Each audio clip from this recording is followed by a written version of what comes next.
الحمد للہ رب العالمین والصلاة والسلام علی رسولہ الامین وعلی آلہ وصحبہ اجمعین۔ ماہ ذو الحجہ شریف یہ وہ برکت والا مہینہ ہے جس میں حج کے فیوز، انوار، تجلیات، برکات اور قربانی کے جو انعامات اور احسانات اور توفیقات کی وافر بندوں کو استعداد ہے، اس نورانی ماحول میں آج آپ کو مختصر 2-3 باتیں سمجھانا چاہتا ہوں۔ یاد رہے کہ اللہ نے اپنے دین کو تمام ادیان پر غالب کرنا ہے اور کفر کا خاتمہ ہونا ہے اور حق غالب ہو کر رہے گا۔ افراد حق ماننے والے اگرچہ تعداد میں کم بھی رہیں، مگر اعتقادی پاکی کے لوگ اور کردار کی نورانیت رکھنے والے طبقات کبھی بھی تعداد میں کم ہونے کے باوجود اللہ کی طرف سے نازل ہونے والی برکتوں سے محروم نہیں رہتے، اور نصرت الہی ان کی پشت پر موجود رہ کر کے انہیں افرادی قلت کے باوجود، تعداد میں کم ہونے کے باوجود اللہ تعالیٰ ان کو غلبہ عطا فرماتا ہے، ان کو فتح عطا فرماتا ہے اور فوز ان کا مقدر بناتا ہے۔ سیدنا الیاس علیہ السلام انبیاء بنی اسرائیل میں سے وہ نبی ہیں جن کا ذکر قرآن کریم میں غالباً 2 مقامات پر ہے، اور آپ سیدنا سلیمان علیہ السلام کے بعد منصب نبوت پر جلوہ گر ہوئے، اور آپ نے قوم بنی اسرائیل کی اصلاح کے لیے اور ان کو اللہ کی بندگی کے منہج پر رکھنے کے لیے بڑی آزمائشوں اور امتحانوں سے گزر کر کے قوم بنی اسرائیل کو اللہ کی فرما برداری کی لذت پر اور اس مشرب پر اور اس شرعہ پر اور اس منہاج پر قائم رکھنے کا فریضہ انجام دیا، لیکن اس وقت میں آپ کی بھرپور مخالفت کی گئی، آپ کو قتل کرنے کے ارادے کیے گئے، آپ کو ہجرت پر مجبور کیا گیا۔ حضرت سیدنا سلیمان علی نبینا و علیہ الصلاۃ والتسلیم کے بیٹے، جن کا نام کتب میں آتا ہے کہ رحبعام ان کا نام نقل کیا جاتا ہے، انہوں نے حضرت سلیمان علیہ السلام کے وصال اقدس کے بعد ریاست کو اور نظام کو اور اتحاد قوم کو قائم رکھنے میں جو فریضہ انجام دینا تھا وہ نہ دے پائے، جس کی وجہ سے ریاست کے 2 ٹکڑے ہو گئے، ایک حصہ جو بیت المقدس پر مشتمل تھا اور ایک جنوبی فلسطین۔ تو اس میں آل داؤد کے قبضے میں بیت المقدس اور جنوبی فلسطین جو ہے وہ آ گیا، شمالی فلسطین جو ہے وہ الگ ہو گیا، جس پر ایک مستقل اسرائیل کی ریاست مارز وجود میں آئی۔ اور ابتدا میں ہی ان دونوں ریاستوں کے، یعنی جنوبی فلسطین اور شمالی فلسطین کے جو احوال تھے وہ بہت دگرگوں تھے، لیکن یہ بگاڑ اور خرابی اور یہ فتنہ پسندی اور ظلم اور بت پرستی اور فسق و فجور یہ وقتاً فوقتاً ان کے اندر زور کرتا گیا، یہاں تک کہ جو بادشاہ تھا ایک بنی اسرائیل میں جس کا نام آخب تاریخ کے اندر آتا ہے، اس نے لبنان کے ایک بادشاہ کی بیٹی کے ساتھ شادی کر لی، جس کا نام ایزبل کے نام سے تاریخ میں آتا ہے۔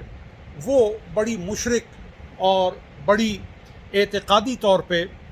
بدعمل اور گمراہ اور بد فکر عورت تھی۔ اس کے ساتھ شادی کرنے کی وجہ سے یہ جو آخب بادشاہ تھا یہ شرک میں، ظلم میں، فسق و فجور میں، شراب میں، ظلم میں اور بدکاری میں، بدعملی میں بہت آگے بڑھتا چلا گیا، یہاں تک کہ سیدنا الیاس علیہ السلام اس دور میں، ایسے ماحول میں اور ایسی کیفیت میں اور ایسے گرد و پیش کی صورت میں اللہ کی طرف سے قوم کے لیے بھیجے گئے، تو آپ نے، چونکہ آپ کا علاقہ جلعاد ہے جو اگر آپ دیکھیں تاریخ میں تو آپ کو موجودہ ریاست اردن کے شمالی اضلاع میں دریائے یرموک کے جنوب میں یہ جلعاد علاقہ جو ہے وہ آپ کو معلوم ہوگا۔ تو جلعاد کے آپ رہنے والے تھے، آپ جلعاد سے اس علاقے میں آپ تشریف لائے تاکہ دین کی تبلیغ اور جو ظلم، فسق، فجور اور فتنہ اور فساد ہے، قتل و غارت ہے، اس کی آگ کو آپ بجھا سکیں اور لوگوں کو گناہوں سے نکال کر کے اللہ جل جلالہ عم نوالہ کی طرف متوجہ کر سکیں۔ آپ تشریف لائے تو آپ نے عاقب کو پیغام بھجوایا کہ تم خود بھی گناہوں میں ہو اور قوم بھی تمہاری گناہوں میں ہے، اور انہیں بالکل اس پر کوئی خیال نہیں ہے کہ وہ اللہ کی بغاوت میں کتنے دلیر ہیں۔ سنو، تمہارے ان گناہوں کی وجہ سے اب اسرائیل میں بارش کا ایک قطرہ بھی نہیں برسے گا، یہاں تک کہ جو اوس رات کو پڑتی ہے وہ بھی تمہارے ملک میں نہیں برسے گی۔ چنانچہ اللہ کے نبی کے منہ سے نکلنے والی بات حرف بحرف سچ ثابت ہوئی، اور 3 سال تک پورے ملک میں کوئی بارش نہ ہوئی اور بڑا روڑا ہو گیا، بہت خشکی ہو گئی، بہت قحط سالی ہوئی۔ اس سے بادشاہ کو کچھ سمجھ آئی کہ جو کچھ ہم کر رہے ہیں وہ بہت برا ہے۔ چنانچہ انہوں نے پھر حضرت الیاس علیہ السلام کو بادشاہ نے بلوا کر کے بارش کے لیے دعا کرنے کے لیے عرض کی۔ سیدنا الیاس علیہ السلام تشریف لائے، اور آپ نے آ کر صرف دعا ہی کرنا ضروری نہیں سمجھی، اس میں ہمارے جو مصلحین ہیں، دینی لوگ ہیں، مذہبی پیشوا ہیں، ان کے لیے ایک بہت بڑی نصیحت ہے کہ مشکل میں، مصیبت میں، دقت میں جب بادشاہ اور عنان اقتدار تھامنے والے لوگ آپ کو جب بلائیں تو آپ صرف مطلب کے لیے وہاں نہ جائیں،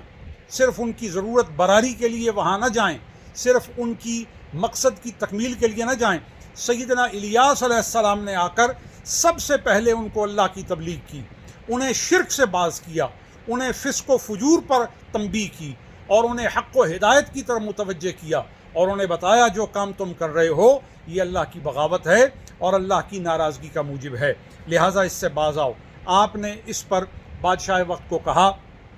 کہ تمہارے جو لوگ بتوں کی پوجا کرتے ہیں اور توحید کو چھوڑ چکے ہیں وہ بھی قربانی دیں اور ہم بھی قربانی دیں گے، پھر یوں ہوگا دونوں کی قربانیاں بغیر آگ جلائے، غیبی آگ سے جس کی قربانی جو ہے وہ بھسم ہو جائے گی وہ سچا ہوگا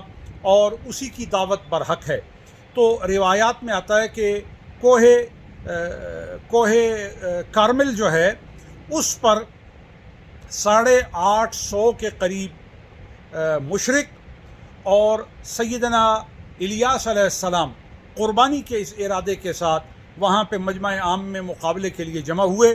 اور سیدنا الیاس علیہ السلام نے بھی قربانی کی، اور 850 بتوں کے پجاریوں نے بھی کوہ